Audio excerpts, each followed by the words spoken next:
ముఖ్యమంత్రి రేవంత్ రెడ్డి ఒక మాట మాట్లాడాడు. బీసీ రిజర్వేషన్లు 42% తగ్గొద్దు, ఎన్నికల్లో ఇచ్చిన మాట ప్రకారం అమలు. సీఎం రేవంత్ అవసరమైతే అంతకంటే ఎక్కువే ఇద్దాం. బీసీ డెడికేటెడ్ కమిషన్ సిఫార్సులకు కట్టుబడి ఉందాం. ప్రభుత్వ పరంగా అమలుకు న్యాయపరమైన సమస్యలు వస్తే పార్టీ పరంగా అమలు చేద్దాం. మంత్రుల సమావేశంలో సీఎం వెల్లడి. ఇంతే ధైర్యంగా సీఎం రేవంత్ రెడ్డి బీసీలకు 42% రిజర్వేషన్ సార్వత్రిక ఎమ్మెల్యే ఎన్నికల లోపల ఈరు అని చెప్పి అంత ధైర్యంగా అంటాడా? స్థానిక సంస్థలలో మాత్రం 42%కి కంటే ఎక్కువైనా మంచిదే అని చెప్పి ఏదో వరం ఇచ్చినట్టు పోన్రా బై బతుకున్రే అన్నట్టుగా మాట్లాడుతాండు. ఇదే నువ్వు సార్వత్రిక ఎన్నికలలో అంటావా? అదేంటి సూర్య, పెద్ద పెద్ద కుర్చీలో మేము కూర్చోవాలా, చిన్న చిన్న కుర్చీలో మీరు కూర్చోవాలి? ఇగో ఇక్కడ ఒక స్టాటిస్టిక్స్ కూడా వచ్చింది నా ఫోన్. ఇది కుల గణన జరిగింది కదా తెలంగాణలో పట. దాని ఆధారంగా మొత్తం తెలంగాణ జనాభా వచ్చేసి 3,57,554. ఇది జనాభా, మొత్తం తెలంగాణ జనాభా. ఇది టిఎస్ జనాభా. ఇందులో పట ఎస్సీలు 61,84,319, ఎస్టీలు 37,05,929, ఇక బీసీలు 1,64,9,179. ఇక బీసీ ముస్లిమ్స్ 35,76,588. ఇక్కడ ఓసీ ముస్లిమ్స్ అంటే ఏంటిదంటే ఎలైట్ ముస్లిమ్స్, అంటే బాగా డబ్బున్నటువంటి ముస్లిమ్స్ 8,80,424. ఇగో ఇది లెక్క. అంటే దీన్ని పర్సంటేజ్ వైజ్గా తీసుకుంటే మాత్రం ఎస్సీలు 17.43%, ఎస్టీలు 10.45%, బీసీలు 46.25%, బీసీ ముస్లింలు 10.85. 56% దాకా వస్తుంది. 56-57% దాకా వస్తుంది. తర్వాత ఇది 2%, 2.48%. ఇగో ఇది కథ. మరి ఇక మొత్తము ఇక్కడ ఓసీల సంఖ్య ఎంత అంటే 15. ఓసీలు మొత్తం 15.79% మొత్తం. ఇది లెక్క. ఇక్కడ మొత్తం 57 అనుకుందాం. 57% ఉన్నటువంటి బీసీలకు ఎంతమంది ఎమ్మెల్యేలు ఉన్నారు తెలుసా? 15% ఉన్నటువంటి ఓసీల లోపల 56 మంది, 15% ఉన్నటువంటి ఎమ్మెల్యేలకు 15% ఉన్నటువంటి ఓసీలకు 56 మంది ఎమ్మెల్యేలు ఉన్నారు. అందులో రెడ్లు, వెలువలు, క్షత్రియులు, వైశ్యులు, బ్రాహ్మణులు వీళ్ళందరూ కలిపి, ఓసీలు అందరూ కలిపి 15.79% ఉంటే వాళ్ళకు ఉన్నటువంటి ఎమ్మెల్యేలు 56 మంది. ఇక బీసీలు ఎంతమంది ఉన్నారు? 57% మంది ఉన్నారు కదా. వీళ్ళకి ఎంత తెలుసా?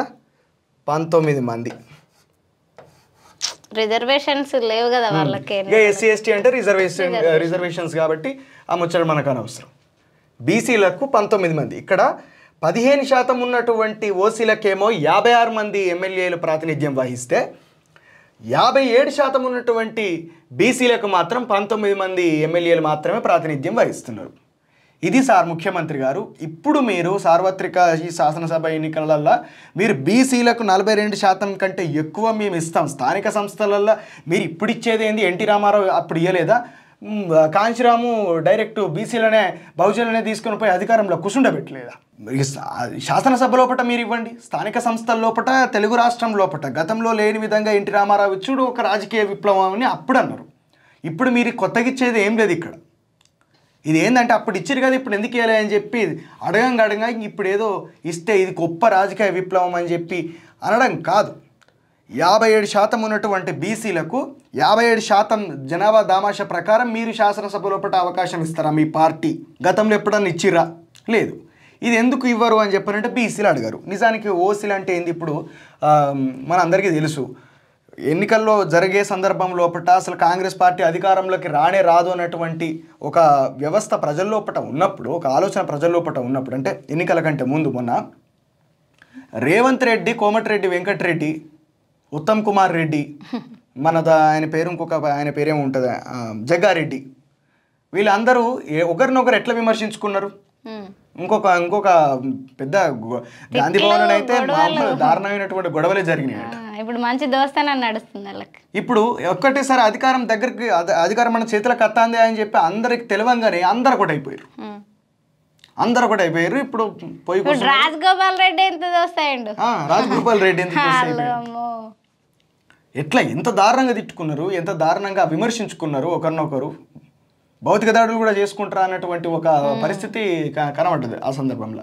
కానీ అధికారంకి వచ్చేసరికి అందరు ఒకటి అయిపోయారు. కానీ బీసీల లోపల అది వస్తుందా? బీసీల లోపల సచ్చినప్పటికీ రాదు. ఎందుకంటే దీనికి కూడా కారణం ఇదే, ఇదే కారణం. ఇప్పుడు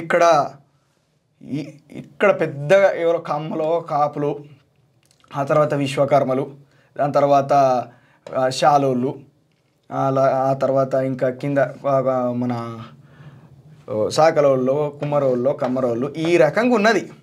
ఇక్కడ ఇట్లా జనాభాని ఇట్లా విడదీసిరు కాబట్టి, విభజించారు కాబట్టి సమాజాన్ని. ఇక్కడ ఏమైతుంది, ఇగో నాకంటే వీళ్ళు తక్కువ, నాకంటే వీడు తక్కువ, వీళ్ళకంటే నేను, ఇగో ఈ విధంగా. ఇప్పుడు శాసనసభ సభ్యులందరూ అట్లనే లేరా నిచ్చెనమెట్ల వ్యవస్థలాగా? ఇక్కడ ఎట్లాంటి ఆలోచన విధానం నింపేసిరంటే, ఇక్కడ ఉన్నటువంటి వ్యక్తులు, ఇప్పుడు మధ్యలో ఒక వ్యక్తి ఉన్నాడు అనుకుందాం, ఇతను ఏమనుకుంటాడు, నేను ఇతని కంటే తక్కువ కావచ్చు కానీ ఇతని కంటే ఎక్కువ కదా అని ఆనందపడతాడు. అంతే తప్పించి ఈ నిచ్చెన మీదనే ఉండిపోతారు తప్పించి ఈ నిచ్చెన నుంచి బయటికి రారు, ఇక్కడికి రారు. ఈ నిచ్చెన నుంచి బయటకు వచ్చి చూడకపోవడం వల్ల ఇది చాలా ఎంత ఘోరమైనటువంటి విషయం, ఇది ఎంత నష్టపోతున్నారు అనేటటువంటి విషయం ఆలోచించుకోవాలి. కాబట్టి ఈ నిచ్చెన మెట్ల కుల వ్యవస్థను అర్థం చేసుకున్నటువంటి సందర్భం లోపల ఆ రియలైజేషన్ అనేది వస్తుంది ఎవరికైనా.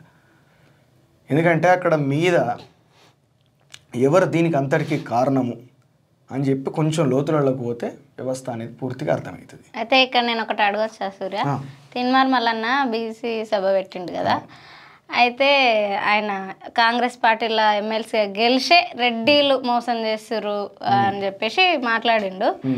అయితే మనం అది ఎట్లా చూడొచ్చు అంటే, బీసీలకు అసలు సోయి లేదు, మా బీసీ ఓట్లు మీ ఓసీ ఓట్లు మాకొద్దు, కానీ మా బీసీ ఓట్లు మీరు వద్దంటారా అని అంటుండు. దాని మీద మీరు ఏమంటారు? జనరల్గా ఏంటంటే తీన్మార్ మల్లన్న ఒక గతము, అతని యొక్క రాజకీయ జీవితము, లేకపోతే జర్నలిజం జీవితం పక్కన పెడితే ఇప్పుడు ప్రస్తుతం ఎత్తుకున్నటువంటి వాదం గురించి, ఈ బీసీ వాదం ఏదైతే ఉందో దాన్ని ఆహ్వానించవలసి.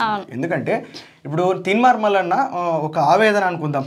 ఎందుకంటే కొన్ని కామెంట్స్ చూసినప్పుడు కొన్ని సందర్భాల లోపల చాలా గొప్పగా మనకు కోపం వస్తుంది. ఇప్పుడు ఏంటంటే మనం మాట్లాడుతూ అంటే కూడా కొంతమంది ట్రోల్స్ చేస్తున్నారు, కింద కామెంట్స్ కూడా పెడుతున్నారు. సరే, నిన్న తీన్మార్ మల్లన్న మీటింగ్ జరుగుతా అంటే ఒక సంఘటన జరిగింది. ఏమైంది, ఒక మహేశ్వర్ రెడ్డి అనేటటువంటి ఒక వ్యక్తి, మీరు మా అశుద్ధాన్ని దాగురా బై, మీరేంద్ర రాజకీయంలోకి వచ్చేది, మీరు రాజకీయంలోకి రావద్దు, మేము అక్కడనే ఉండాలి, మీరు ఇక్కడనే ఉండాలని చెప్పి ఒక కామెంట్ పెట్టాడు. అట్లా చాలామంది చాలా కామెంట్లు పెడతా ఉంటారు, మన కింద కూడా చాలామంది పెడతా ఉంటారు. అంటే ఇవన్నీ చూసినప్పుడు ఏంది, ఇది కారణం ఏంటిది? క్లాసు డిఫరెన్స్, అది కుల వివక్ష, అది వివక్ష. మేము అంతేరమై, మేము రాజులము, మేము ఇది అని చెప్పినటువంటి ఒక అగ్రవర్ణ అహంకారం. అది నిజానికి ఏంటంటే రెడ్లు కూడా శూద్రులే, అక్కడ కొత్తగా వాళ్ళకు క్షత్రియులు కూడా కాదు. ప్రస్తుతం ఇక్కడ ఏంటంటే ప్రాబల్యం ఎక్కువ ఉన్నది కాబట్టి, పలుకుబడి ఎక్కువ ఉన్నది కాబట్టి, ఈ ప్రాంతం లోపల ఉన్నటువంటి రాజకీయ పరిస్థితుల నేపథ్యం లోపల వాళ్ళది ఒక అగ్రవర్ణ కుటుంబాలుగా వాళ్ళు ఎదిగారు కాబట్టి ఇక్కడ పరిస్థితి వేరే. కానీ అసలు రెడ్డి సామాజిక వర్గం మన తెలంగాణ, మహారాష్ట్రలో కూడా ఎక్కువ ఉండదు అనుకుంటా, కర్ణాటక ప్రాంతంలో ఉంటుంది అనుకుంటా, ఇక్కడికే పరిమితం అంతే. అంతకు మించి బయట ఉన్నట్టుగా జనరల్గా ఆ పేరు మనం వినం. సరే, ఏది ఏమైనప్పటికీ కూడా తీన్మార్ మల్లన్న తీసుకున్నటువంటి బీసీ నినాదం ఏదైతే ఉందో, సరే అది దాని వెనకాల రాజకీయ ఆలోచనలు, ప్రయోజనాలు ఏమైనా ఆశిస్తుండే, ఆకాంక్షలు ఏమైనా ఉన్నాయా అనేది పక్కన పెడితే, బీసీలకు ఖచ్చితంగా నిజానికి సోయి రావాలి. ముదిరాజులు 50 లక్షల మంది ఉన్నారు. ముదిరాజులకు సరైనటువంటి ప్రాతినిధ్యం లేదు, రాజకీయ ప్రాతినిధ్యం లేదు. అటు విశ్వకర్మ లోపల కావచ్చు, తర్వాత సాకలి, మంగలి, మిగతా అన్ని చాలా ఈ కులాలు అన్నిటి లోపల కూడా పూర్తిగా అసలు వాళ్ళకు ప్రాతినిధ్యం లేనటువంటి కులాలు కూడా ఉన్నాయి.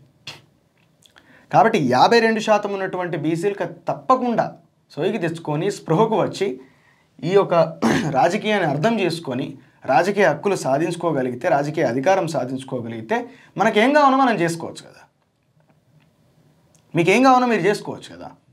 ఎంత నష్టపోతున్నారు, ఇప్పుడు వృత్తులు కూలిపోయినాయి, ఉపాధులు లేవు, అంత రెడీమేడ్ అయిపోయింది. తయారీ విధానానికి కుటీర పరిశ్రమలకు ఇప్పుడు ఆస్కారమే లేదు.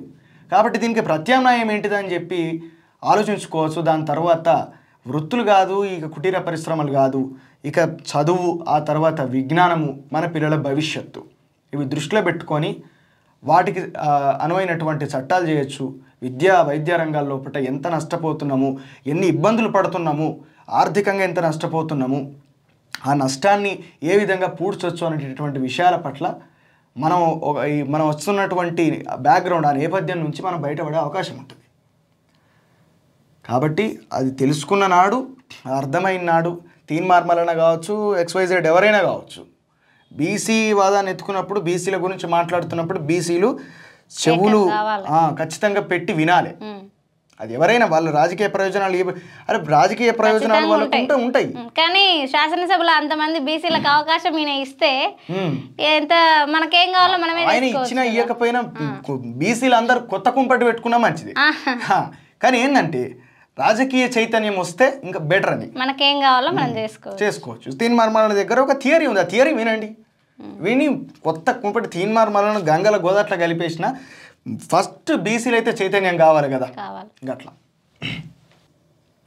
గర్జించిన బీసీ బహిరంగ సభలో జ్యోతి ప్రజ్వలన చేస్తున్నటువంటి MLC Teenmar Mallanna, R Krishnaiah, BC నేతలు. ఇంకొక విషయం ఏంటంటే, ఒక చిన్న సంఘటన. ఒక సందర్భంలో గిట్లే ఇదే వరంగల్ లోపల 2 ఏళ్ల కిందట బీసీ మీటింగ్ ఒకటి నిర్వహించారు. పార్టీలకు అతీతంగా అనేక మంది సామాజిక కార్యకర్తలు, రాజకీయ నాయకులు అందరూ కలిసి, మేధావులు అందరూ కలిసి కూడా బీసీ గర్జన అని చెప్పి ఒక మీటింగ్ పెట్టారు వరంగల్ లోపల. నేను కూడా పోయింటే అక్కడికి పోయి, అయితే దానికంటే ముందు ఏం జరిగిందంటే, ఒక రోజు ముందు బీసీ గర్జనకు సంబంధించినటువంటి అనౌన్స్మెంట్ వీడియో ఒకటి చేసిండ్రు. అప్పుడు నేను స్టూడియోలో పనిచేసినట్టు అనౌన్స్మెంట్ వీడియో చేయాలి తమ్మి అని చెప్పానంటే, ఎవరో మాట్లాడిర్రు ఏం జరుగుతుంది రేపు అని. దాని గురించి మాట్లాడిన తర్వాత దానికి వీడియో ఎడిటింగ్ కూడా అయిపోయింది. కింద దానికి ఒక బ్యాక్గ్రౌండ్ మ్యూజిక్ ఉండాలి కదా. ఈ బ్యాక్గ్రౌండ్ మ్యూజిక్ నేనేం చేసిన అంటే, బానిసలారా లెండిరా ఈ బాంచన్ బతుకులు వద్దురా, అడక తింటే మన ఆకలి తీరది అని చెప్పి పాట ఉంటుంది కదా, గదరాన పాట. ఆయన కింద ఎక్కడో వినబడేట అట్లా చిన్న బ్యాక్గ్రౌండ్ మ్యూజిక్ పెట్టి ఆయన ఇచ్చినమాట.